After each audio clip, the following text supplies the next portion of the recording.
T20 ലോകകപ്പിനുള്ള Indian സ്ക്വാഡിനെ അല്പം മുമ്പാണ് BCCI പ്രഖ്യാപിച്ചത്. സൂര്യകുമാർ യാദവ് ക്യാപ്റ്റനായിരുന്ന ഇന്ത്യൻ ടീമിൽ പ്രധാന വിക്കറ്റ് കീപ്പറായ മലയാളി താരം സഞ്ജു സാംസണാണ് എത്തുന്നത്.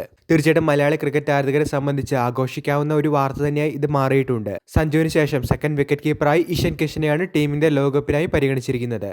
മറ്റൊരു നിർണായക കാര്യമായി ഇവിടെ പറയുന്നത് ശുഭ്മാൻ ഗിൽ ലോകകപ്പ് സ്ക്വാഡിലേക്ക് ഇടം നേടിയിട്ടില്ല എന്നുള്ള കാര്യമാണ്. നിലവിൽ പരിക്കിന്റെ പിടിയിലായ അദ്ദേഹം T20 ലോകകപ്പിലേക്ക് റിക്കവർ ആകില്ല എന്നുള്ള റീസണാണ് ശുഭ്മാൻ ഗില്ലിനെ ഒഴിവാക്കിയതിന് കാരണമായി പറയുന്നത്.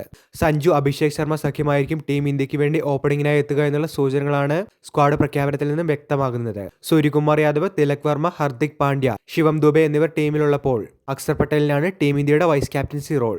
റിങ്കു സിംഗ്, ജസ്പ്രീത് ബുംറ, ഹർഷിത് റാണ, അർഷ്ദീപ് സിംഗ്, കുൽദീപ് യാദവ്, വരുൺ ചക്രവർത്തി, വാഷിംഗ്ടൺ സുന്ദർ എന്നിവരാണ് ബോളിംഗ് ലൈനപ്പിൽ ഉൾപ്പെട്ടിരിക്കുന്നത്. ടീം ഇന്ത്യയുടെ 15-അംഗ കംപ്ലീറ്റ് സ്ക്വാഡിനെ പരിഗണിക്കുകയാണെങ്കിൽ സൂര്യകുമാർ യാദവ്, അഭിഷേക് ശർമ്മ, സഞ്ജു സാംസൺ, തിലക് വർമ്മ, ഹർദിക് പാണ്ഡ്യ, ശിവം ദുബെ, അക്സർ പട്ടേൽ, റിങ്കു സിംഗ്, ജസ്പ്രീത് ബുംറ, ഹർഷിത് റാണ, അർഷ്ദീപ് സിംഗ്, കുൽദീപ് യാദവ്, വരുൺ ചക്രവർത്തി, വാഷിംഗ്ടൺ സുന്ദർ, ഇഷൻ കിഷൻ എന്നിവരാണ് സ്ക്വാഡിൽ ഇടം നേടിയിരിക്കുന്നത്. വീഡിയോ അവസാനിക്കുന്നു. പുതിയ ക്രിക്കറ്റ് അപ്ഡേറ്റുകൾക്കായി ചാനൽ ഇപ്പോൾ തന്നെ മറക്കാതെ സബ്സ്ക്രൈബ് ചെയ്തു വെച്ചേക്കുക.